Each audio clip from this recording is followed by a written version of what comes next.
নমস্কাৰ বন্ধুসকল Assamese educator আজিৰ এই নতুন ভিডিঅ'টোলৈ আপোনালোক সকলোকে স্বাগতম জনাই আজিৰ এই নতুন ভিডিঅ'টো আৰম্ভ কৰিব লৈছোঁ আজি এটা অতি ইম্পৰ্টেণ্ট ভিডিঅ' আপোনালোক সকলোৰে বাবে লৈ আহিছোঁ স্ক্ৰীনত আপোনালোকে দেখা পাইছে যে প্ৰধানমন্ত্ৰী নৰেন্দ্ৰ মোদীয়ে যোৱা বছৰৰ মানে 2020 বৰ্ষৰ 15 আগষ্টত তেওঁৰ যিটো লালকিল্লাত ভাষণ দিছিল সেই ভাষণত ডিজিটেল হেল্থ মিছনৰ কথা উল্লেখ কৰিছিল আৰু সেই উদ্দেশ্যে সকলোৰে বাবে ডিজিটেল হেল্থ কাৰ্ড বনোৱাৰ এটা প্ৰকল্প লোৱা হৈছিল আৰু সেই হিচাপে ভাৰতবৰ্ষৰ কেইবাখনো ৰাজ্যত এই মিছনটো আৰম্ভ কৰা হৈছিল কিন্তু অসমত আগতে এই হেল্থ কাৰ্ড বনোৱাৰ কোনো প্ৰচেছ নাছিল কিন্তু এতিয়া সেই প্ৰচেছটো অসমত কৰি দিয়া হৈছে আপোনালোকে এতিয়া কেনেকৈ ডিজিটেল হেল্থ কাৰ্ড বনাব আপোনালোকক আজিৰ এই ভিডিঅ'টোৰ জৰিয়তে জনাম এতিয়া আপোনালোক জনাবলৈ ওলাইছোঁ এই ডিজিটেল হেল্থ কাৰ্ডখনৰ বেনিফিট কি হয় তো বন্ধুসকল যদি আপোনালোকে এই কাৰ্ডখন বনায় তেনেহ'লে আপোনালোকৰ মেডিকেলৰ ক্ষেত্ৰত বহুত সুবিধা হ'ব কিয়নো এই কাৰ্ডখনত আপোনালোকৰ গোটেই প্ৰিভিয়াছ যিকেইটা বেমাৰ হৈছিল যিকেইটা চেকআপ কৰিব আপোনালোকে ডক্টৰৰ লগত কনচাল্ট কৰিব গোটেইখিনি এই কাৰ্ডখনত সঞ্চয় থাকিব বা ছেভ থাকিব ইয়াৰ পিছত পৰৱৰ্তী সময়ত যেতিয়া আপোনালোক ডক্টৰৰ ওচৰত কিবা বেমাৰৰ কাৰণে যাব তেতিয়া ডক্টৰে সেই কাৰ্ডখনত এটা স্কেন থাকিব আৰু এই স্কেন কৰি তেওঁ আপোনাৰ আগতে কি বেমাৰ হৈছিল কি ঔষধ ৰিকমেণ্ড কৰা হৈছিল গোটেইখিনি এই কাৰ্ডখনৰ পৰা চাব পাৰিব আৰু আপোনাৰ এটা সুন্দৰকৈ তেওঁ বিশ্লেষণ কৰি আপোনাক কি মেডিচিন দিব লাগে আপোনাৰ কি বেমাৰ হৈছিল গোটেইখিনি তেওঁ এটা এনালাইজ কৰিব পাৰিব আৰু আপোনাক পৰৱৰ্তী তেওঁ ট্ৰিটমেণ্ট কৰিব পাৰিব গতিকে এটা অতি ভাল পদক্ষেপ ভাৰত চৰকাৰে আৰম্ভ কৰিছে যোৱা বছৰৰ 15 আগষ্টত তো কেনেকৈ আপোনালোকে এই ইম্পৰ্টেণ্ট কাৰ্ডখন বনাব আপোনালোকৰ বাবে বা আপোনালোকৰ ফেমিলি মেম্বাৰসকলৰ বাবে মোবাইল ফোনৰ পৰা আপোনালোকে কেনেকৈ কৰিব আজিৰ এই ভিডিঅ'টোৰ জৰিয়তে আপোনালোকক কৰি দেখুৱাম গতিকে ভিডিঅ'টো কোনো স্কিপ নকৰাকৈ শেষলৈকে চাই থাকিব তেনেহ'লে হওক আজিৰ মূল বিষয়টোলৈ আগবাঢ়ো প্ৰথমতে আপোনালোকে এই যিটো ৱেবছাইট দেখা পাইছে ওপৰত যিটো হেল্থ id.ndhm.gov.in এই ৱেবছাইটটোলৈ আহি যাব বা ডেছক্ৰিপশ্যনত ইয়াৰ লিংকটো দি দিম সেই লিংকটোত ক্লিক কৰি আপোনালোকে এই ৱেবছাইটটোত আহি যাব এই ৱেবছাইটটোত অহাৰ পিছত এনেকুৱা নৰেন্দ্ৰ মোদীৰ এটা ভিডিঅ' দেখা পাব কাৰোবাৰ মোবাইলত অট'মেটিকেলি প্লে হ'ব আপোনালোকে এই যিটো ক্ৰছ মাৰ্ক দেখা পাব সেইটোত ক্ৰছ মাৰ্ক কৰি দিব এইটো কেঞ্চেল কৰি দিব তাৰপিছত এনেকুৱা মেইন পেজটো এনেকুৱা অ'পেন হৈ যাব creating India's digital health ecosystem এনেকুৱা এই পেজটো অ'পেন হৈ যাব তাৰপিছত তলত দেখা পাব ক্ৰিয়েট ইয়ৰ হেল্থ ID নাও তো ইয়াৰ তলত দেখা পাব কামিং চুন টু আদাৰ ষ্টেটছ ইউটিজ তো ইয়াত অসমৰ ক্ষেত্ৰত কেনেকৈ বনাব পাৰে সেইটো মই এই ভিডিঅ'টোৰ জৰিয়তে দেখুৱাম তো ইয়াত আপোনালোকে বনাবলৈ হ'লে ক্ৰিয়েট ইয়ৰ হেল্থ ID নাও ইয়াত ক্লিক কৰিব তো ইয়াৰ পিছত আপোনালোকৰ ইয়াত এটা এলাৰ্ট দেখাব যে currently health IDs can be made only Andaman Nicobar island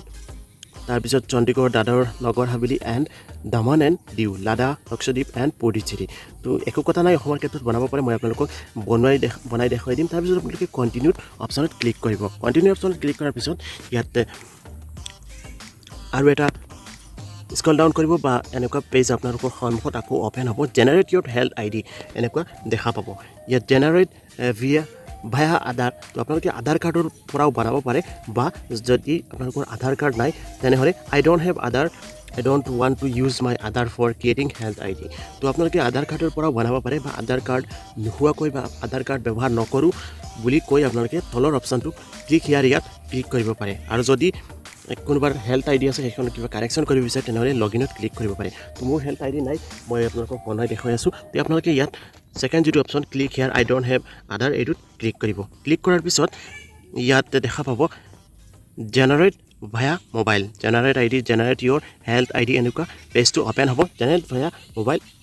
ইয়াত আপোনালোকে জেনেৰেট ভায়া মোবাইল এই অপশ্যনটোত ক্লিক কৰিব ক্লিক কৰাৰ পিছত আপোনালোকে দেখা পাব ইয়াত আপোনালোকৰ মোবাইল নম্বৰটো এণ্টাৰ কৰিবলৈ দিছে we will send one time password on this mobile number এই যেটো মোবাইল নম্বৰ দিব সেইটোত আপোনালোকৰ এটা OTP আহিব গতিকে সেই মোবাইল নম্বৰটো এক্টিভ মোবাইল নম্বৰ দিব আৰু OTP যেটো আহিব সেইটো ইয়াত এণ্টাৰ কৰিব তো মই মোবাইল নম্বৰটো এণ্টাৰ কৰি পিছত পৰৱৰ্তী ষ্টেপ দেখুৱাই আছোঁ আৰু মোবাইল নম্বৰটো দি তলত অলপ স্ক্ৰল ডাউন কৰি আপোনালোকে ইয়াত দুটা অপশ্যন আছে আই এগ্ৰি আৰু I am not a robot এই দুইটা বক্সত টিক মাৰ্ক কৰি দিব টিক মাৰ্ক কৰি ছাবমিটত ক্লিক কৰিব তো মই প্ৰথমতে মোবাইল নম্বৰটো এণ্টাৰ কৰি আছোঁ মোবাইল নম্বৰটো দি এই দুটা টিক মাৰ্ক কৰি আপোনালোকে ছাবমিটত ক্লিক কৰিব ছাবমিটত ক্লিক কৰাৰ পিছত এটা OTP আহিব আৰু সেই OTPটো আপোনালোকে ইয়াত এণ্টাৰ কৰিব লাগিব OTP এণ্টাৰ কৰি আকৌ ছাবমিটত ক্লিক কৰিব তো মোৰ OTPটো আহি গৈছে সেইটো ইয়াত মই এণ্টাৰ কৰি তাৰপিছত ছাবমিটত ক্লিক কৰি আছোঁ তাৰপিছত নেক্সট আপোনাৰ এটা পেজ অ'পেন হ'ব তো ইয়াত আপোনালোকৰ মোবাইল নম্বৰটো দেখা পাব তাৰপিছত first name middle name last name তাৰপিছত হেল্থ ID আপোনালোকে ফাৰ্ষ্ট নেম মিডিল নেম আৰু লাষ্ট নেমটো দি ইয়াত হেল্থ ID বুলি এটা অপশ্যন আহিব ইয়াত হেল্থ IDটো এটা আপোনালোকে আপোনালোকৰ নাম বা যিকোনো এটা কাৰেক্টাৰ দি বনাই ল'ব @ndhm তো আপোনালোকৰ নাম বা যিকোনো এটা নাম্বাৰ লগতে দি দিব তাৰপিছত পাছৱৰ্ড আৰু কনফাৰ্ম পাছৱৰ্ডটো এটা বনাই দিব এটা ষ্ট্ৰং পাছৱৰ্ড যিটো আপোনালোকে পৰৱৰ্তী সময়ত সেই পাছৱৰ্ডটোৰ প্ৰয়োজন হ'ব তাৰপিছত আপোনালোকৰ ডেট অফ বাৰ্থ ষ্টেট ইয়াত এণ্টাৰ কৰিব তাৰপিছত মেল ফিমেল আদাৰ্ছ জেণ্ডাৰটো চিলেক্ট কৰিব এইখিনি কৰি মই পৰৱৰ্তী দেখুৱাই ইয়াত এটা ইম্পৰ্টেণ্ট কথা আপোনালোকে মন দিব যে ষ্টেটৰ ক্ষেত্ৰত আপোনালোকে ইয়াত আসামটো প্ৰথমতে বিচাৰি নাপাব ইয়াৰ পৰা আপোনালোকে যিকোনো এটা ষ্টেট দি দিব তো ইয়াত যিকোনো এখন ষ্টেট আপোনালোকে দি দিব পৰৱৰ্তী সময়ত আপোনালোকে ষ্টেটটো এডিট কৰি আপোনাৰ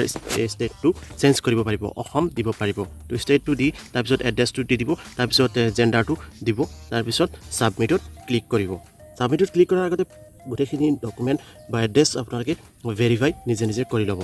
তো ছাবমিটত ক্লিক কৰাৰ পিছত আপোনালোকৰ সন্মুখত আপোনাৰ হেল্থ আইডিখন যিখন আপোনাৰ নামত ক্ৰিয়েট হ'ব সেইখন আপোনালোকক এনেকুৱা দেখাব আৰু কংগ্ৰেচুলেশ্যন বুলি দেখাব তাৰপিছত আপোনাৰ হেল্থ আইডিখন কেনেকুৱা ক্ৰিয়েট হৈছে সেইখন এনেকুৱা দেখা পাব বাৰকোডৰ লগতে আপোনাৰ নাম তাৰপিছত আপোনাৰ আইডি মোবাইল নম্বৰ গোটেইখিনি হেল্থ আইডি নাম্বাৰ এড্ৰেছ গোটেইখিনি দেখা পাব তাৰপিছত তলত ডাউনলোড হেল্থ আইডি কাৰ্ড এনেকুৱা অপশ্যন দেখা পাব সেই ডাউনলোড হেল্থ আইডি কাৰ্ডত ক্লিক কৰি আপোনাৰ হেল্থ আইডি কাৰ্ডখন ডাউনলোড কৰিব পাৰে আপোনাৰ মোবাইলত ডাউনলোড কৰি ছেভ কৰি ৰাখিব পাৰে তো ইয়াৰ পিছত আপোনালোকে ইয়াত যেহেতু আমাৰ ষ্টেটখন আগতে সিলেক্ট কৰিব পৰা নাই গতিকে ইয়াত এডিট প্ৰফাইল যেটো ওপৰত দেখা পাব সেই এডিট প্ৰফাইলত ক্লিক কৰিব আপোনালোকে প্ৰথমতে ভুল কাৰ্ডখন ডাউনলোড কৰি নলব প্ৰথমতে এডিট প্ৰফাইলত ক্লিক কৰি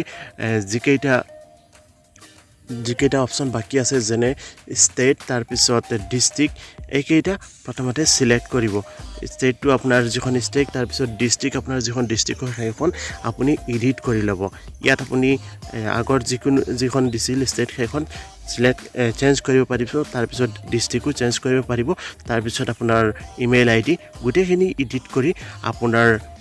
অসমৰ এড্ৰেছত বনাব পাৰিব তাৰপিছত ছাবমিটত ক্লিক কৰিব কিন্তু ইয়াত আপোনালোকে এটা কথা মন কৰিব যে যদি আপোনালোকে পাছৱৰ্ডটো দিওঁতে কিন্তু বহুত সাৱধানে দিব কিয়নো ময়ো এনেকুৱা পাছৱৰ্ডৰ ক্ষেত্ৰত বহুত সমস্যাত সন্মুখীন হ'বলগীয়া হৈছিল পাছৱৰ্ডটো দিওঁতে আপোনালোকে এনেকুৱা ধৰি লওক আসাম দিলে তাৰপিছত সিৰিয়েল নাম্বাৰ নিদিব 1 2 3 এনেকুৱা নিদিব এনেকুৱা দিলে কিন্তু এই পাছৱৰ্ডটো সমস্যা কৰিব এই পাছৱৰ্ডটো নহয় এনেকুৱা আপোনালোকে আসাম দি ধৰি লওক 427 এনেকুৱা যিকোনো নাম্বাৰ দিব তাৰপিছত এটা স্পেচিয়েল কেৰেক্টাৰ ধৰি লওক @ এনেকুৱা যিকোনো এটা দিব মানে মিনিমাম 8টা কেৰেক্টাৰৰ হ'ব ওপৰত দেখা পাব আপোনালোকে আপলোড ফটো ইয়াত আপোনালোকে 100 KB এখন ফটো দিব 100 KB ওপৰত যদি ফটো দিয়ে ইয়াত দেখা পাইছে 100 KB ওপৰত ফটো দিলে সেইখন কিন্তু আপলোড নহব বা আপোনাৰ ফটোখন দিব নোৱাৰিব 100 KB এটা ফটো দি আপোনালোকে সাবমিটত ক্লিক কৰিব তো দেখা পাইছে ইয়াৰ প্ৰফাইল হেজ বিন আপলোডেড তাৰপিছত এনেকুৱা গোটেইখিনি হোৱাৰ পিছত ডাউনলোড হেল্থ আইডি কাৰ্ড এনেকুৱা অপশ্যন এটা দেখা পাব হেল্থ ক্লিক কৰি আপোনালোকৰ হেল্থ আইডি কাৰ্ডখন চাব পাৰিব বা ডাউনলোড কৰিব পাৰিব আপোনালোকে দেখা পাইছে মোৰ হেল্থ আইডি কাৰ্ডখন ইতিমধ্যে ক্ৰিয়েট হৈ গৈছে আৰু কেনেকুৱা হৈছে মোৰ হেল্থ আইডি কাৰ্ডখন আপোনালোকে ইয়াত দেখা পাব তো অলপ লোডিং লৈ আছে আৰু মোৰ হেল্থ আইডি কাৰ্ডখন কেনেকৈ বনোৱা হৈছে সেইখন দেখা পাব আৰু এইখন মই যিকোনো মেডিকেলত ব্যৱহাৰ কৰিব পাৰিম আৰু অতি শীঘ্ৰে এই ফেচিলিটিটো গোটেই দেশত আৰম্ভ হ'ব তো ভিডিঅ'টো চাবলৈ